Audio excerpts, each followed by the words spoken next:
So we start off with this major question of what I'm like as a science teacher, or what I hope to be like as a science teacher. And I hope really just to make it clear to kids that science isn't just for those elite few who have a knack for it. As I went through school, that's what I thought. I thought science is just for the really smart kids, or math is just for the really smart kids, and language arts is just for good writers, or but as I went through college, I realized that that's not necessarily true. Every student can be successful in science. It's such an all-encompassing subject, and it has potential to reach into so many fields. And um, I really think it's important to find an area in science that can engage students to begin with, and then we can start mixing in other areas in science. So let's say a student is really interested in like environmental science, we can start with that and work our way into chemistry, maybe physics. When I ask students why they don't like science or if they like science, I'm always greeted with the same response that they don't like it because it's hard. And it is hard. There are aspects that are hard, but that doesn't mean it always has to be that way. My goal as an educator is to make science learning more approachable to all students.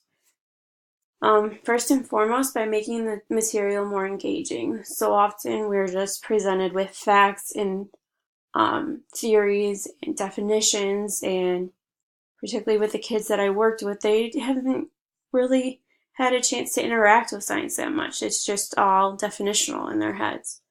Um, so by making it funny, by making it um, have real life implications, I think that's really important for kids. Secondly, I will allow for as much hands-on experience as I can. It's boring sitting in a physics classroom just learning about formulas. It is boring. I've been there.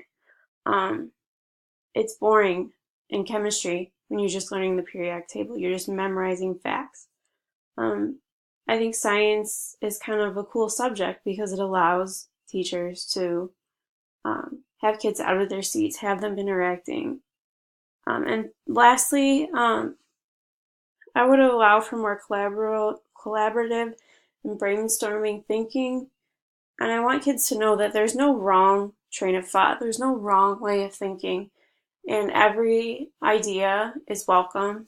Um, and hopefully you see that throughout this plan.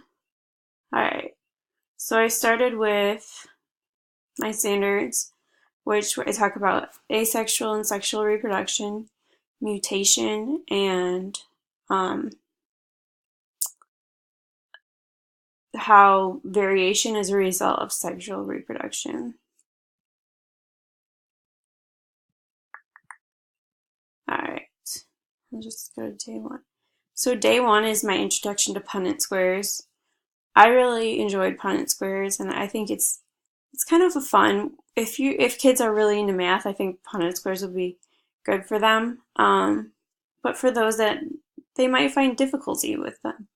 Um, in this activity, we look at these puppies and we see, I say, how come there is a black puppy? How come there is a blonde, sandy colored puppy? And why are the rest brown? And in this example, the parents are both brown, but I asked the kids, how do they think um, the two odd colored ones came to be?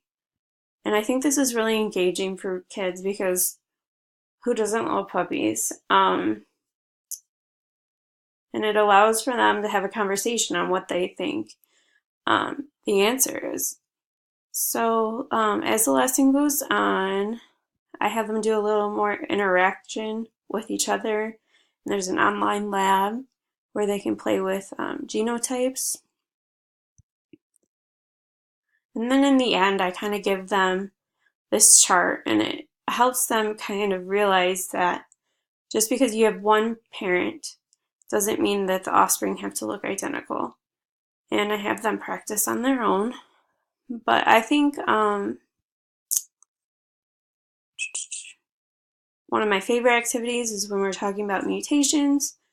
And I have them go through generational change, and they do it with M&Ms and Red Hots, and the Red Hots are the mutations. And they can really see what happens when mutations are introduced, and they take percentages of each generation. And I think it's a fun way for them to interact and kind of talk about what's going on. And then one of my closing lessons had the idea of asexual reproduction. And here we have a little snake guy, and there's the baby snake and the mom dad snake, and on the wall there's a picture that says mom and dad.